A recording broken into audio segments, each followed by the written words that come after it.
the big decision. Exit poll.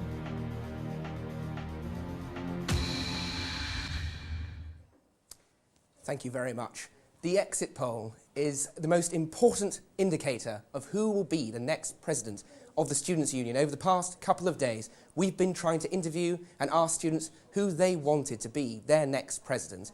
And I am pleased to be able to announce to you that RaW and WTV does believe that Samuel Shirley will be the next president of the Warwick Students' Union. Well, here are the voter demographics. I should probably explain this in a bit more detail. This is only a rough straw poll. It's only an estimate. We don't know it for certain yet, but this is our best indicator so far.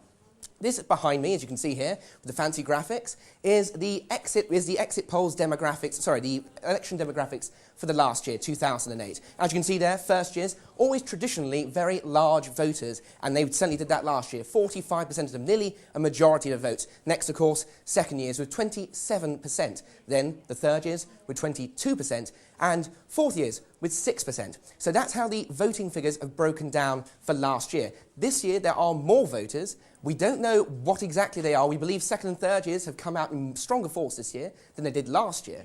But we do not believe that will affect our our exit poll results too wildly. Moving on to the next graphic we have here, the electoral concerns. We took this out on Monday. We asked 100 Warwick students what they thought were the most pressing concerns for a students' union. As you can see there, the biggest concern, the recession. Obviously, with these difficult economic times, people are worried about their pockets, about the cost of living, and that certainly came up in our poll. Next, of course, is the deficit. The union is running a £750,000 deficit, and that was 18% there, so second largest important concern for students. Next along from that, environmental action. Well, students are always very interested in the environment, and this exit poll certainly indicates that still is the case. 11% there, sorry, I'll stop getting in the way there, you probably want to read the figures, but it's 11% there.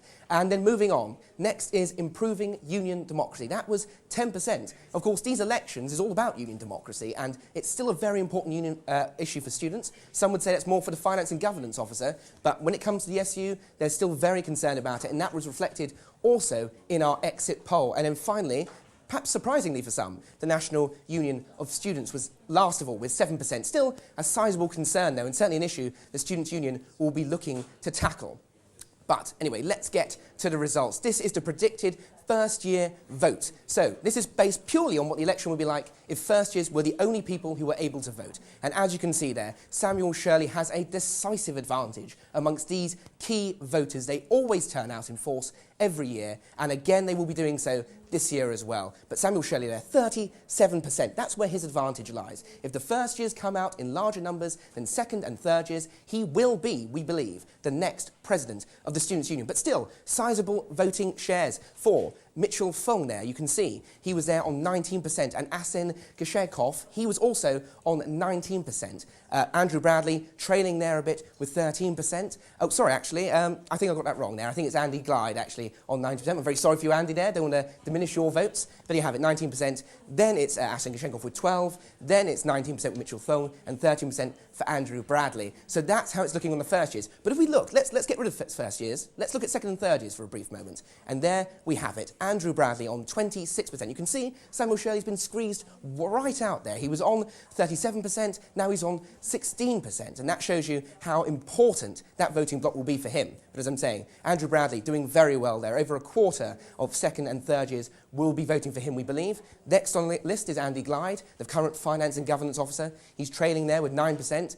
Then it's Asen. He's got 15% there. Still a very, very respectable showing there, 15%. But Mitchell Fung, by a wide margin, the leader, just as Sam is, in fact, on the first-year poll, and that's 44%. So that's how we think the distribution lies. The first years are voting for Sam Shirley. The second and third years, they are voting for Mitchell Fung and Andrew Bradley. If Sam Shirley is to win, as we said he will do, he will need to make sure that his first-year vote is far larger than the second and third years. But if we're wrong, if first years are not coming out in the same strength, that will certainly hand the advantage over to Andrew Bradley and Mitchell Fung.